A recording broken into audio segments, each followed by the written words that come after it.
We are live once again. Welcome to the fourth episode of Drumming in the Trenches podcast. I am Brian, and after a one episode absence where I had to use a super fun drawing that I made of a South Park Canadian, we have our resident Canadian Ari back. Say hello to the people. Oh, wee. Welcome back, everybody. 2021 so far has been awesome, and we hope to keep this rolling. That's a drum reference. Tonight we have Kenny Jones from Praise the Fallen out of South Bend, Indiana. And I played with Praise the Fallen quite a bit, and I know Brian has some run-ins with them too. We really love your music, and we're just here to try and break everything down with you and try and put a face to the drummer, since we're always kind of hidden behind all of our instruments. Yeah, just trying to get it a little lighter for you. Thanks a lot. I'm really looking forward to it. As soon as they asked me earlier today, I said I'm all about that. Anybody that wants to talk about music, I'm good.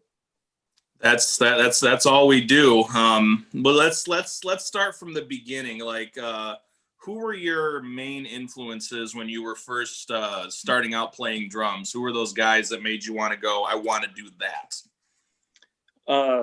That's pretty easy. It was Nick Menza from the Rust in Peace lineup of Megadeth, and to a lesser extent, it was Lars Ulrich. It was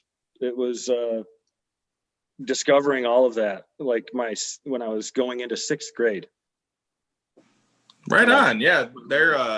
Nick Menza is definitely one of those thrash guys that unfortunately I feel like gets overlooked a little bit. Just because of Megadeth having that revolving lineup of drummers. pretty much everybody. I mean, Dave Mustaine's kicked out Ellefson a couple times. I know he wasn't in there for a while, and you could definitely tell. Well, it was just they were, ruling the world at the time. It was, not to date myself too much, but it was, 1989 going into 1990.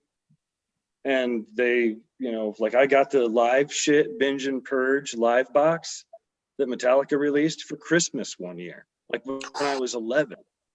My dad was cool with it, and then when I turned 12, I got a 9-piece, like late 70s Pearl double bass drum kit that my dad found at some pawn shop.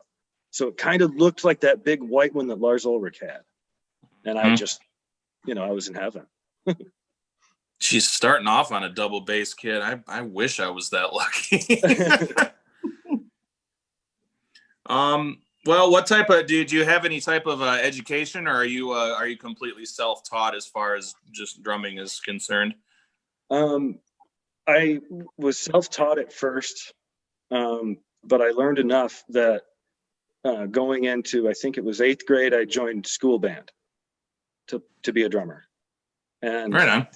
The only part about it that got to me is, they want you to be a percussionist, not just a drummer. And I wanted to play drums, bass, snare, quads in the marching band. And so that's what I kind of focused on. And when I joined my first rock band, cover band, my freshman year of high school, I dropped out of band immediately. I think the cool thing about because there's not many drummers that we've talked to so far that have the school experience of playing drums. And I think that definitely sets a really good pace for how to transition out of playing, learning sheet music, playing it on just a snare, playing a bass, playing whatever, and transition right onto a kit. I think it actually helps quite a bit. I'm the only one that doesn't have any formal training. Of course, you would be one to be all up on about formal training and all this bullshit. Come on now. I mean, I'm a fancy Canadian. What do you expect? Well, how did you hook up with Jamie to get into Praise the Fallen? I know that they've had some very Megadeth-esque personnel type changes. How did you end up landing the gig for Praise the Fallen? It was a little more than 2 years ago now that I actually got contact. I had a profile on that website, bandmix.com. Where I had pictures of my gear and my rehearsal space and what I was looking to do. And I'd spent my whole life playing in cover bands. I took about 5 years off in my mid-20s to go back to college and finish college playing in bands, not playing drums, but I didn't want to hold a band back. But I always played in cover bands. Well, Andy Cavanaugh, the lead guitarist, who only joined the band like 2 months before I did.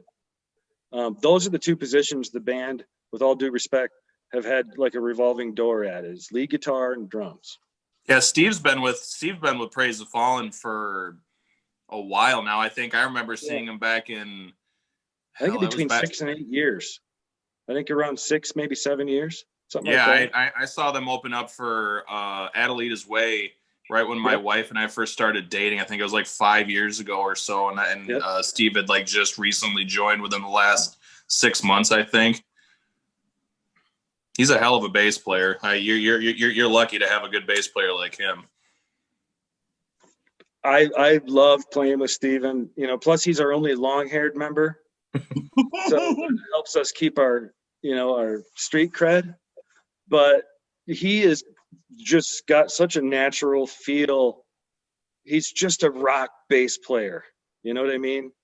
Like, he's got a library of songs because he's played in cover bands all of his life too. And, you wear your influences on your sleeve. And I got contacted by Andy. Andy interviewed me first, which got my attention because I thought, oh shit, these guys are taking this serious. This is cool. Because I had played with a couple of bands that with I don't ever part ways negatively, but with people that, I shouldn't have done it. It didn't feel right from the beginning. Do you know what I mean? Yeah, absolutely. Yeah. You do it because you want a gig, you're looking for a gig. Oh, I'll do this for now, kind of thing. And, nice guys, and many of them I'm still friends with. But anyway, so I got interviewed. He liked me, and they wanted me to audition like 2.5 weeks later. And one of those weeks, I was gone for a week with my wife and kids in Mexico on a pre-planned and prepaid for vacation. So I had a week and a half to practice 2 albums worth of material before my audition. And they came up to my place, which was really cool, on a Saturday afternoon. And we played half of their songs, start to finish, pretty much. I learned the commonality in our influences made the songs easy for me to learn. Do you know what I mean? Definitely. So how do you said you were in quite a few cover bands. How did that help translate to like the songwriting that you guys have? Because I know not all these songs have just been Jamie writing them. I know all you guys have quite a bit of influence on them. Do you think any of your cover band experience kind of helped transition into that, where you can be like, yeah, this is what I need to play here. This is the groove to help me get in the pocket on this song? Oh, absolutely. No doubt. I learned a lot. I learned how to play to a click playing in cover bands, playing to a click on stage, because, we were playing a Linkin Park song and we were using electronics to replace some things. And so you had to be right there or the whole thing fell apart. So, it was excellent training. I wish I got into the original music scene way longer. I just never thought about it. I don't know.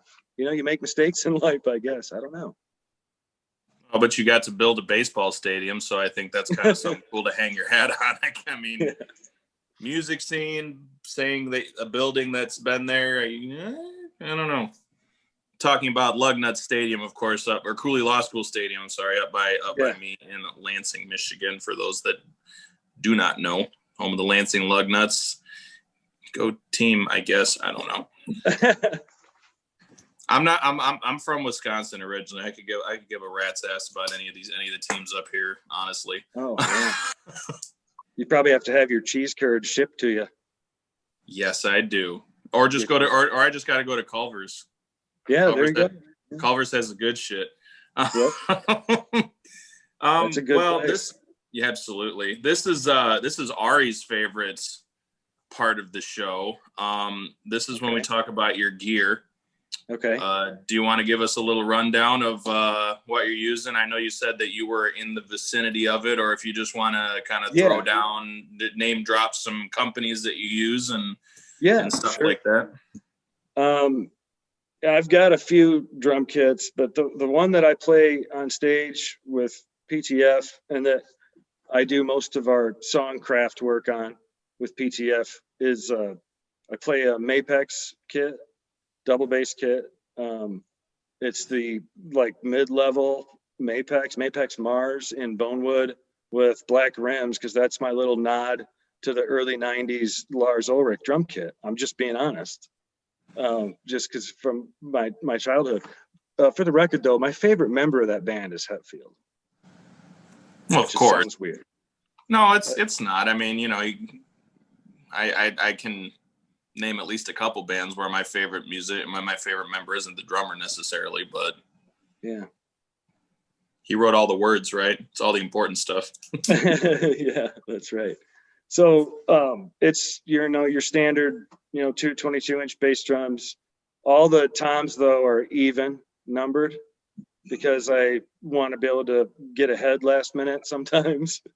And odd numbered heads always seem to, that 13-inch head that you need, they don't have that night, and you just busted one, and that kind of thing. And so they're 8, 10, 12, 14, 16. And at the time, I found a dealer in the Northeast that enabled me to kind of pick the drums I wanted, and it didn't cost a fortune. And it's the first brand new drum kit I ever bought, and it was about 5 years ago. And I was waiting for the right band to play it in. I hadn't really played it in any bands, because most cover bands see a great big double bass white drum kit and they go, yeah, that's kind of not what we're playing. And I get it. I totally get it. Makes sense. Yeah. What about brass? I know you have a plethora of cymbals at disposal. I'm a Zildjian A custom guy. I like the brightness of their tone. So, there's the stage kit kind of behind me there.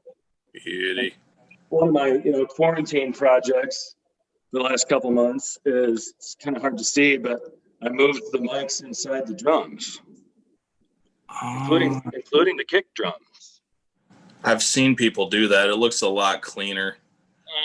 I think it helps isolate a little bit. I really do. In terms of, I wear in-ear monitors, and started wearing in-ear monitors about 4 or 5 years ago, and wondered why I hadn't been wearing them my whole life, frankly. But to have that, you hear each drum that much more clearly. I actually recorded a couple of demo tracks right here, sitting here. A guy, Brandon from Autumn Academy, came over and recorded me on a couple of songs we've been working on. So it actually worked out pretty well. And then kind of, I want to be about right here, I think. See if you can see this. But that is the 2-part portable riser that the kit is pretty much permanently attached to. And it's just built out of 1.25 inch square tubing aluminum to keep it light but give it strength, and some 1/4 inch poly that I screwed into it to give it a platform to keep it light, as light as possible. And that front half where the kick drums and the rack is, I do take the brass off when it's in transit. Probably weighs 75 total pounds, no joke. Like, so you and me can pick it up and put it on a stage without, killing ourselves. I don't know why I acted that out just now. Just in case you ever play a show with us, you'll know that we can do it. It's a good thing. See, this is how much these guys trust me. I even got like Andy's gear. Oh man. They were over today. We were working on some stuff. Half the band has already been through the COVID thing, so. Yep, I remember we were sending Jamie a lot of well wishes while he was in the hospital for, it was just a hair over 3 weeks. I think he was in the hospital. Yeah. No, he was actually in for about 30 days. Jeez. And in the ICU most of the time. And there were 2 or 3 times during that month where, you know, we weren't sure what was going to happen in the next 24 hours. It was that real. And, you know, we got to talk about it, I guess. I mean, it's an important story. And, you know, and his wife, you know, couldn't go see him, which is a hard, you know, you're in there by yourself for 30 days. You know what I mean? Like, that is heavy. So we were, you know, trying to text him every day and, you know, sending jokes back and forth. And we did a few like FaceTime when Andy and Steven would be over, we'd be jamming and we'd all 3 of us would FaceTime him or whatever, just trying to, you know, day by day, dropping off like water and stuff at his house because his wife had it too. And she was quarantined at home and couldn't leave for the first 2 weeks. And she got kind of over it, you know, and Jamie's a non-smoker, 48-year-old man in pretty good physical condition for a man his age, you know, and he's the last member of the band I would have guessed that it would have hit that way. So yeah, it definitely came out of nowhere. Like I said, Jamie, in my opinion, I'm almost positive at this point he's the guy in the music industry that I've known for the longest, and that definitely hit me like a ton of bricks when I found out that he had it, because like you said, he's the last guy you would expect to get it, but luckily he's better, and he's I mostly or completely off of oxygen at home now. He's completely off now. He you know, has to take a break, you know, every 20-25 minutes. We're trying to make sure he doesn't push himself too far too fast. It's kind of like, you know, he was injured and he's now healing from an injury, if you know what I mean. Yeah. So and I think that's a really good transition, talking about Jamie and everything that went on in 2020. What kind of goals that have you guys been talking about for 2021? I saw you guys just posted a show poster for March coming up this year. So I know you guys have some shows coming up, but is there anything crazy that you guys have in the books for this year? Well, I mean, we've booked a couple shows in March, one at the end of the month and one in the middle of the month. Details are forthcoming. They're still moving. The shows are moving. So although all of us would love to get back up on stage yesterday, the reality is, you know, you're saying yes to a show knowing that it's probably going to get kicked a month and then maybe kicked another month, especially the shows that the 2 shows in March are playing, providing local support for national acts. So, you know, they'll bump it. You know what I mean? Especially if there's local rules that say they can't be more than 50% full or something like that. I know that the Lonely One show that I got you guys on to, that was supposed to be last October. It was the day before my wedding. So it was October 30th at the Music Factory. That got moved to March, and then it got moved to August now. So that's the second time.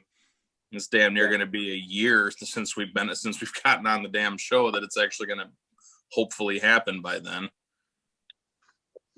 I've heard a couple of rumors that there will be kind of a focus a little bit when the warmer months show up on some outdoor events. You know, but I'm hoping against hope that by the warmer months, at least, that a good amount of people have gotten a shot.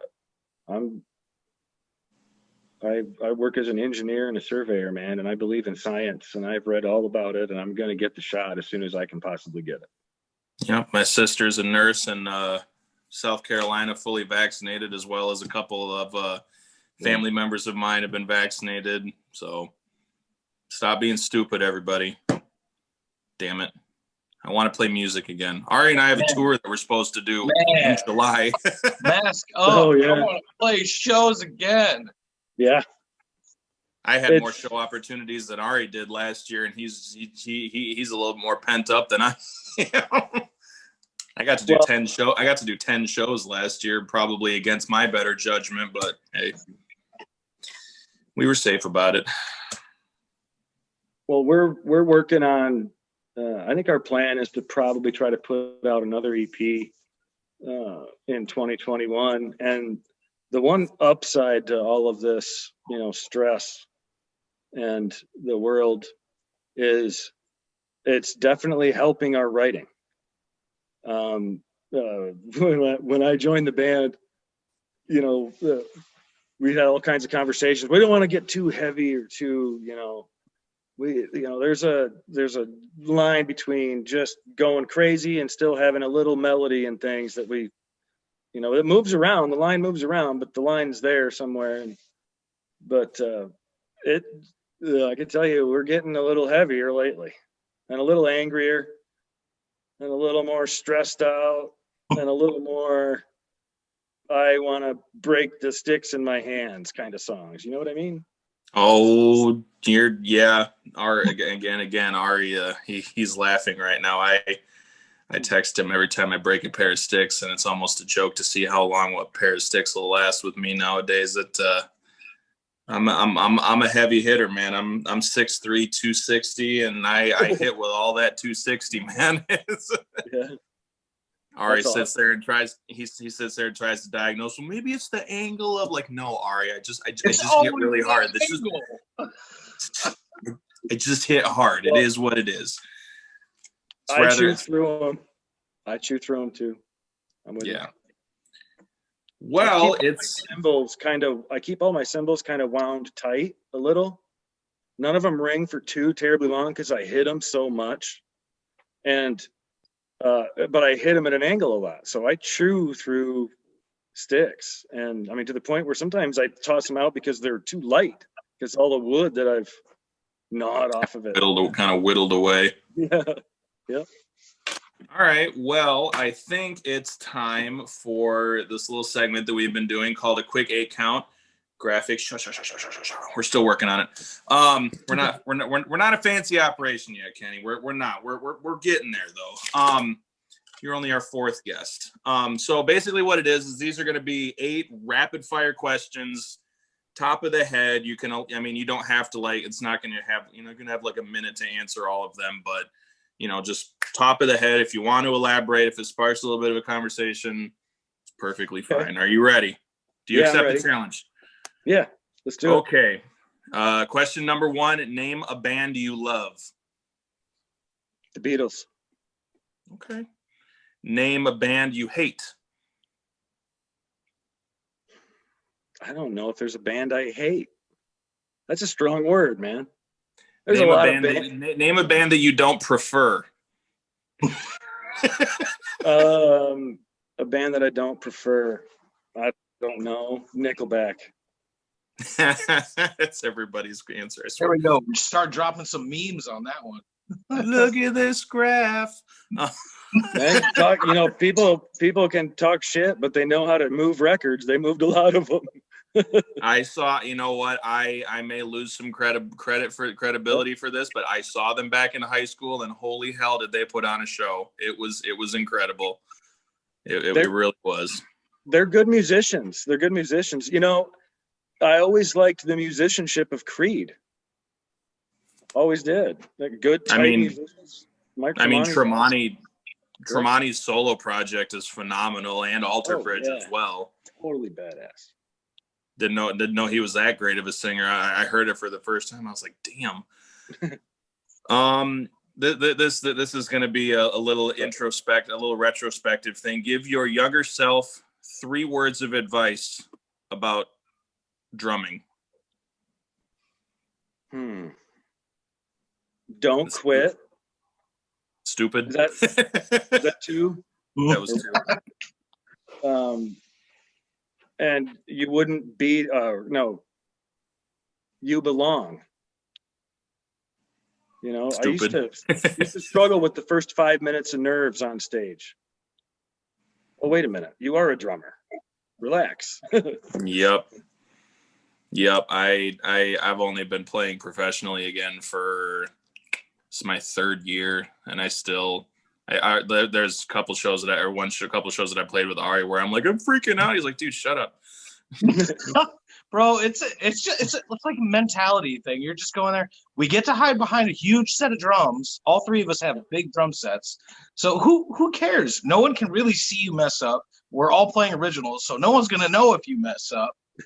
So I mean, like when you were in a cover band, that's a little bit different being in a cover band because someone might expect a certain groove, a certain run, wait for you to hit at an exact spot. But writing original music, who cares, man? We're just there to have fun and play our stuff. Unless you have your cymbals an inch off of your drum heads.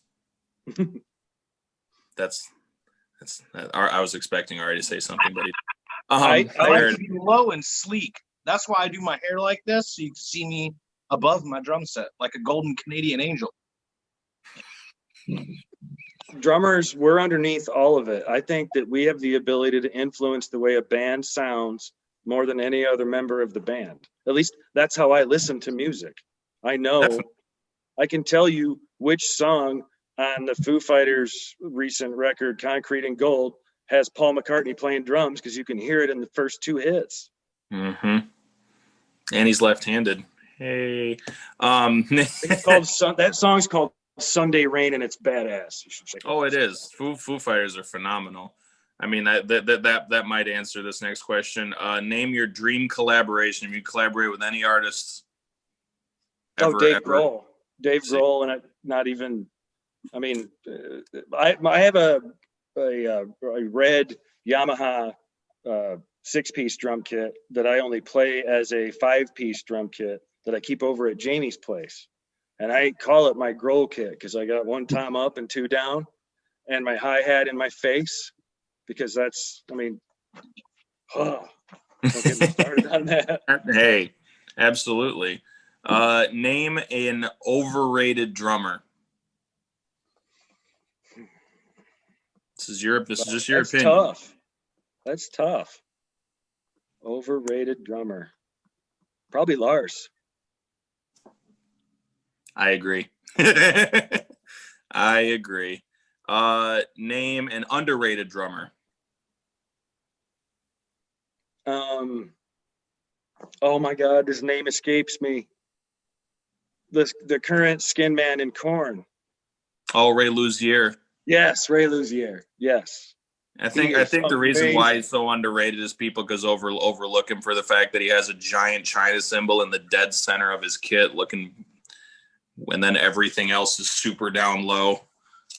I won tickets at a charity show we played to go see Korn and Chains. It would have been the fall of 19, late fall, outside, and they are just, both those bands were just like they've been doing it since yesterday. You know what I mean? Like he's an amazing drummer. Absolutely. Name a band that you listen to that people wouldn't expect that you listen to. Oh, the guilty pleasure band. The guilty pleasure question has returned. Yes.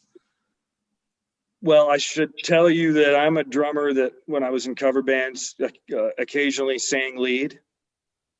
And I was in show choir in high school, you know, the thing that you sing and dance. I didn't mention that earlier, but anyway, so anything that has really awesome vocal harmonies and melodies always gets my attention. And I love the Avett Brothers. They're a guilty pleasure. Okay. Their harmonies and their vocal lines it's just hard not to like it.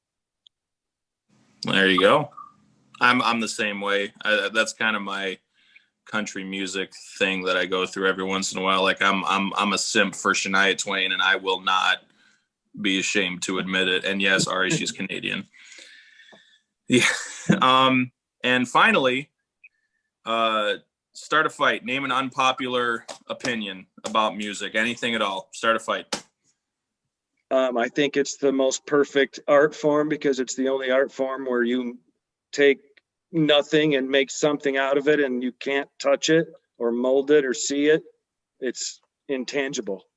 Oh, I'm just gonna. It's not even a fight because you're correct. We do whatever we want. You can't tell that it's there. You just have to listen to it and enjoy it. So I don't think you'd ever have an argument from anyone unless they were skilled at painting or drawing or something like that. And I'm not. That's why I play drums. Yeah, absolutely.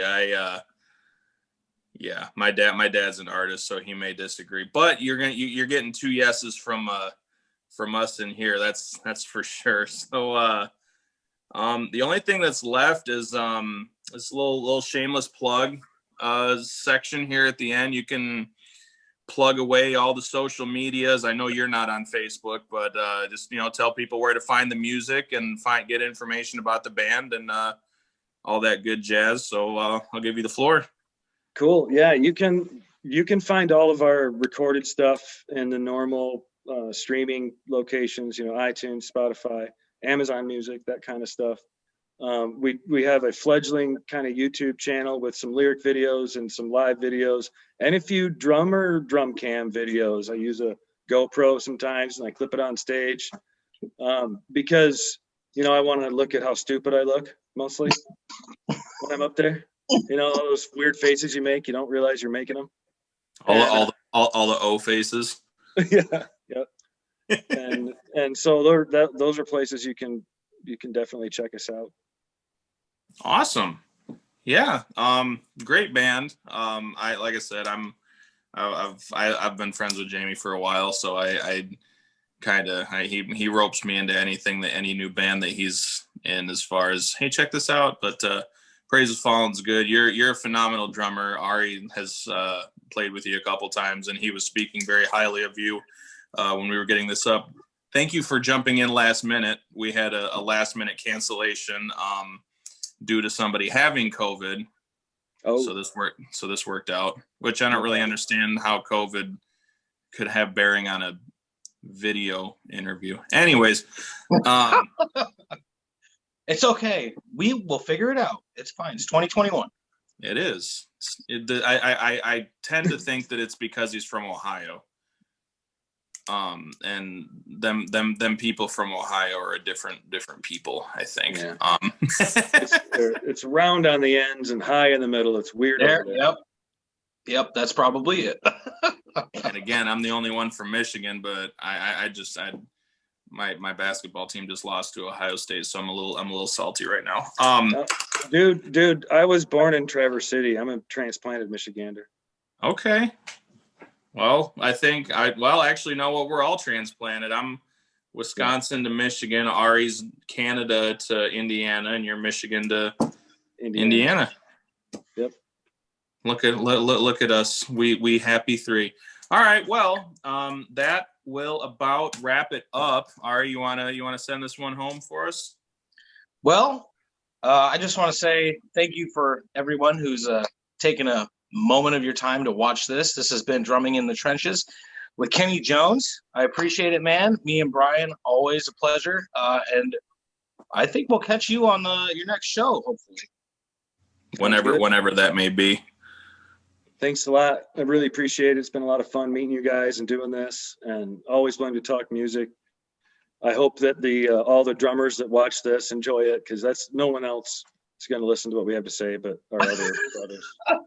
Man, maybe some bass players.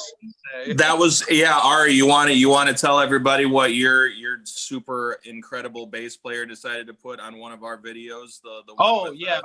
My bass player Michael Cherry Holmes. It's a plug for you, you turd. We need to interview bassists next, apparently. Yeah, now we need to interview bassists. Sorry, Mike, not happening. I was so mad. I texted Ari and I was like, dude, who the fuck is this? And he goes, oh, that's just Michael. And I was like, I was about to go off in the comments. Like, it's literally Drumming in the Trenches. Oh, anyways, on that strange note, for Ari, I'm Brian. This has been Drumming in the Trenches. Y'all have a phenomenal rest of your day. You too, man. Thanks.